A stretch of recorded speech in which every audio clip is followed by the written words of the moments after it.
তারা কোনোভাবেই মেনে নেবে না। সুতরাং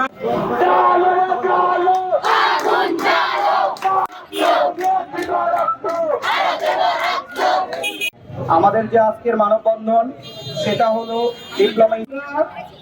এই রাষ্ট্রকে সুস্পষ্টভাবে জানাতে সকলকে সংগ্রাম পরিষদের পক্ষ থেকে জানায় আন্তরিক